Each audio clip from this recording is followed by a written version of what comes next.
So, welcome to Beauty of Colors podcast, Lisa. It's great to have you on the show. Thanks, Clan. I'm excited to be here. So, Lisa, tell the listeners about you and what drove you in creating Authentikid. Sure. Authentikid was actually a pivot. In business, sometimes you have an initial idea, and my initial idea, which is kind of on the side burner, not on the back burner, but the side burner right now, it's called Kids Council. And Kids Council is a place for all kids to learn how to interact with each other and to grow in a positive environment on the internet. It's basically social media for kids. And I wanted to do this because there's a lot of, no matter where we turn, right, there's inequities, whether we're talking about socioeconomic, we're talking about racial, we're talking about, religious backgrounds. There's a variety of different places where people are not always equal. And so I wanted Kids Council to be there so that kids of all ages, all countries, all financial, social backgrounds could go and feel safe to engage. But without having the right security system in place, the number one question was, how do you know that your child is speaking to another child? So Authentikid had to be created first. So we spent 3 years doing that. The passion for protecting kids has always been there for me. My father was incredibly protective. He was one of those that gave me the speech of, if anybody ever hurts you, no, but they can't run far enough or fast enough, right? I was a complete daddy's girl. And as I grew, it became evident that there were times, even at my age, being a Gen Xer, there were times that even as a young person, my parents weren't going to be able to save me or protect me. There was an incident when I was 12, and I realized in my older age and reflection and wisdom, right, that has really created a lot of different thought patterns and processes for me. I was on a public school bus in what would be considered a very privileged upper class neighborhood, where the bus was shared with the local Catholic school. The Catholic school was K through 8. My elementary school was K through 6. And two of the older boys, we were in 6th grade at the time, two of the older boys threatened to rape one of my schoolmates, and physically, and it's an odd, strange situation. The young man was in a waist cast. He'd been hit by a bus over the summer. Mm-hmm. And another one of the classmates was carrying his crutches. And I got very upset, even at 12, and said, no, we're not, nobody's doing any of that, in a very 12-year-old way. And the friend restrained me against the bus window with the crutch against my throat. And there were two other girls sitting behind me, and they were frozen in fear while this young man attempted to accost, is probably the best way for me to put, my friend. Mm-hmm. And when we went home, I reported it to my parents. There was just a lot that went into place there. I then witnessed the principal, my parents, which was so disappointing to me, tell me, well, maybe she shouldn't have been wearing such a short skirt. Maybe if she hadn't been sitting there, maybe she should have sat somewhere else. Maybe, all of these excuses, instead of, that behavior was wrong. We need to have a conversation about how young men should be treating other people, not just women, right? I mean, if we're going to keep equity, right? We have to teach people how to treat people, regardless of gender, with respect, with kindness, with empathy. And so that, to shorten the story a little bit, that moment in my life really created a lot of the way of my perceptions of how I see things. And I'm not a controlling parent, I'm proud to say, because a lot of people, I think, we talked about living in victimship, right? That's one of the most dangerous things you could do. We have to live in, once we've experienced something, a trauma, we have to learn to survive it and then thrive either in spite of or because of. So this instance in my life, I spent a lot of time figure a longer period than in retrospect I should have living in survivorship. But when I realized that I needed to be living in thrivership, it was world changing. So in spite of being told that, maybe I should keep my head down and my mouth shut, um, boys will be boys, all of those stereotypical comments from that time period. I wrote the story of what happened, and while I've been building Authentikid, because it's important to me that we realize as parents that we're not just raising children, we're actually raising young adults, because let's be honest, we do want them to lead at some point. We want them to grow, and to grow you have to have experiences. If we can make those experiences, cushion them a little bit, that's fine, but we can't completely shelter. So there's a balance that you have to create. So that's where Authentikid came from. I know it's kind of a winding path, but Authentikid is a software that will allow the community, right? Corporations, parents, and educators to help kids, empower them to make the best decision when it comes to online and offline behaviors. Because we don't always think about how online behaviors can translate into real life until you get into the dark side, when you talk about cyberbullying going over to school, and how the depths of that trauma, how far that can go. The statistics right now are just devastating in regards to suicide for kids between the ages of 11 and 14. It's 300% up. We've seen a 35% just in general raise in suicide rates for kids under the age of 18 since the pandemic. Why is that? We've got to start looking at how this new generation, online socialization is just as important as offline. So we have to be mindful of that. Okay. So that's why Authentikid is here. Okay, great. So what are some of the services that Authentikid offer to parents and to the kids? And is it a good thing in securing children's identity digitally? I think it's vital to secure a child's identity digitally, because the laws actually fight each other. Okay.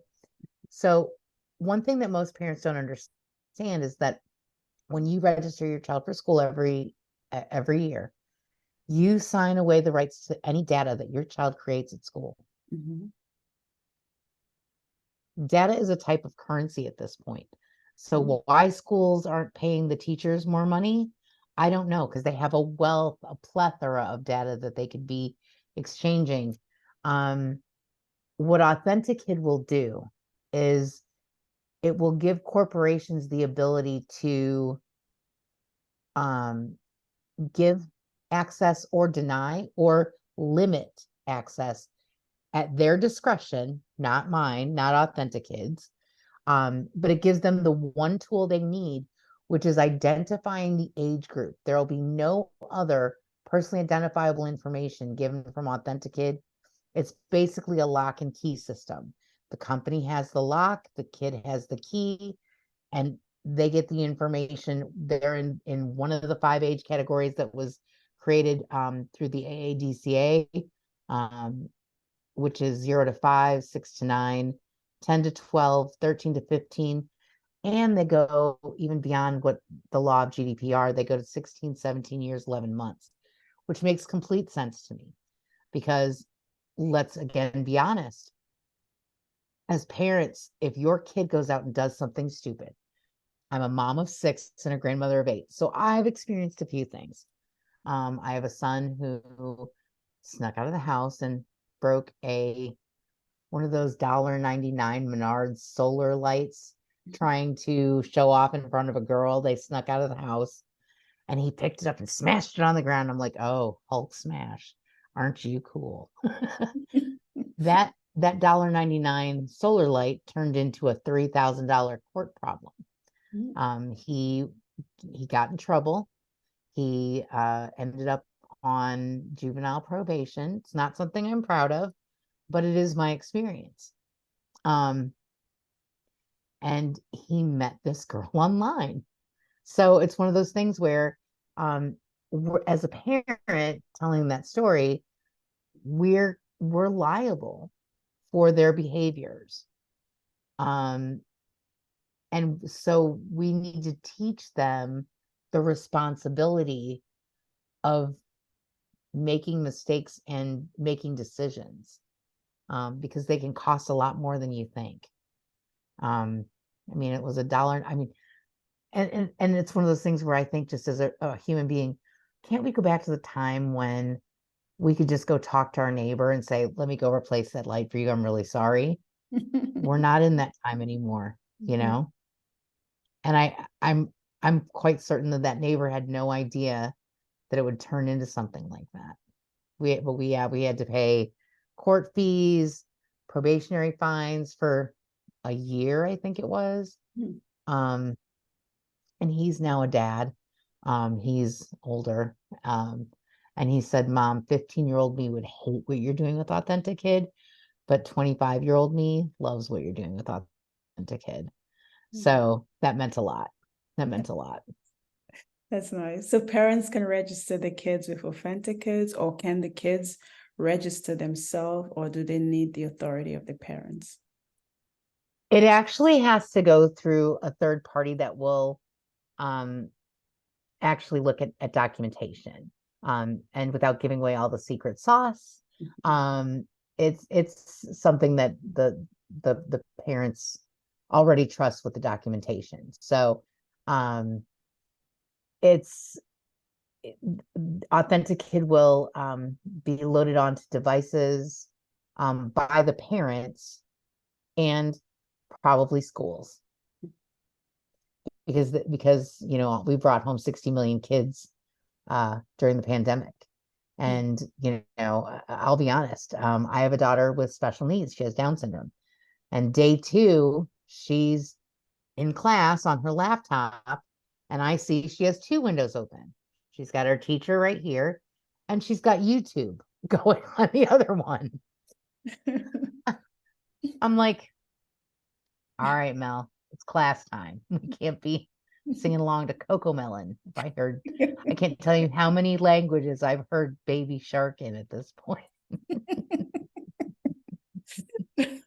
But kids are smart. I've watched my other grandbabies navigate an iPhone from the passcode, the lock screen, without knowing the password and getting in through the camera to get to the internet. So we can't underestimate kids. We have to create a tool. And Simon Milner, who is a senior executive at Facebook, was quoted talking to a magazine. I want to say it was The Atlantic. It could have been The Atlantic. I'm not sure. But he was quoted as saying, it's virtually impossible. We haven't come up with the tool to eradicate the problem of underage users. The average age of a minor getting a device that belongs to them today is 10 years old. Mm. 10 years old. iPhones for everybody for Christmas. So, um, you know, the problem is that once they get that device, whether it's a tablet or whether it's a phone, within 6 months, they have social media profiles they've created. Kids are Mm. smart. They're incredibly smart. Yeah. Um, and if you tell them, I don't want you on this, I don't want you on that. Oh, okay. Well, they'll take the device to school, upload while they're there, delete on their way home on the bus. Doesn't mean the account goes away, folks. It means that the application is gone for your visual, you know, purposes, that you can't see that they have an account. And there's a lot of security out there that purports to, and I call them tattletale apps. Mhm. I respect what they do. It was a good tool to start with, right? Like Bark. And I'm not picking on Bark. I have a lot of respect for what Bark does and what they did. Because sometimes kids get into things that they shouldn't, or that you don't want them to get into quite yet. But it doesn't protect them. It gives the parents the ability to protect them. It doesn't stop corporations.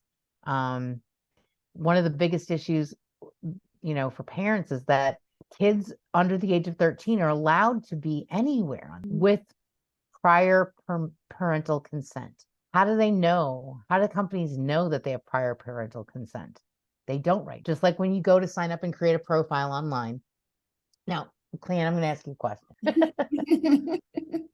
If I said to you, which I did, I remarked how beautiful you are. If I said to you, my gosh, you don't look a day over 30, what would be your response? Thank you. Right, Yeah. right. Okay. And mine would be the same. I remember being 13, and again, I'm grateful for the experiences I had. My parents took me on a cruise, and being an only child, I had an excellent rapport, and I had a great vocabulary. So I came across as older. I wanted to hang out with the older kids. So I lied about my age. I said I was 16, and they fell for it. I've heard rumors because none of us were ever involved. Mhm. But I believe in college, you could get fake IDs Oh, or yeah. even talk to people to get into places that had, Mhm. you Yeah. know.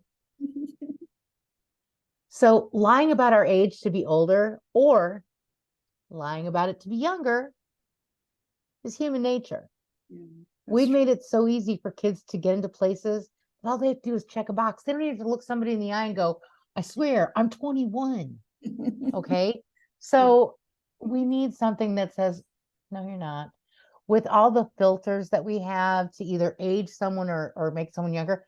Did you see the video that that company in Germany put out in regards to AI aging? Yeah, I The saw the that. Yeah, I did. Yeah. Oh, wow. it's amazing. And taking that little girl at what, age 9, and Mhm. then aging her to appear to be an Yeah. adult. Yeah. It's incredible. And Yeah. so with technology today, what they're proposing right now is using biometrics. It's Mhm. not biometrics electronically. Um, you could hold up another picture. It could be, the scan can be of someone else, Mhm. and then the account could be used. You have to be able to tell that it is the person. You have to be able to have an origin, Mhm. right? Mhm. So and using biometrics is dangerous. If a Yeah. kid's biometrics gets compromised, their retina scans, their facial um, their facial mapping, their fingerprints, any of that stuff, um, you can't go back. And IDs could be created. Oh, Um, there and 75% of kids will give out personally identifiable information, so their address, they're phone vulnerable. number, Yeah, all that, they're just because some kid promised to send them a Pokemon card. You know what I mean?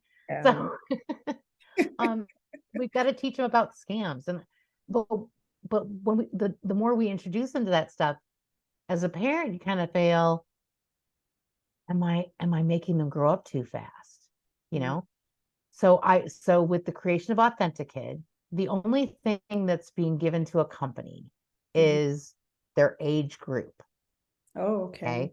So as parents and educators, it's still up to us to teach them. Beware of people who have strange behavior. If you don't know someone, you can't be friends with them. Don't be friending everybody that says your hair looks nice, that kind of thing.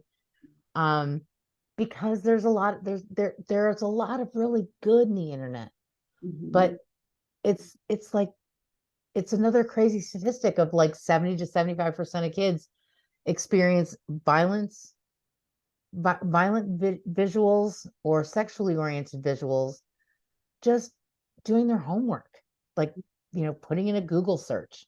And we've all like typed 3 or 4 words into Google and went, Yeah. where were they thinking I was going? Okay, what is the rest of the world looking up?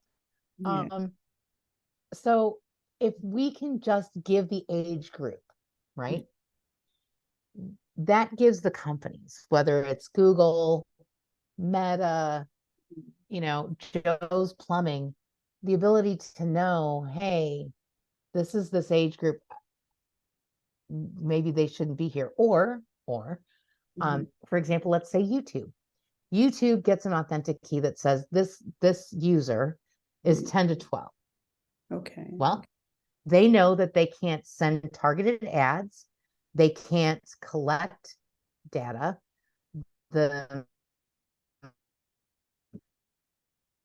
and that can uh, displaying their username during a live YouTube, a wide variety of things.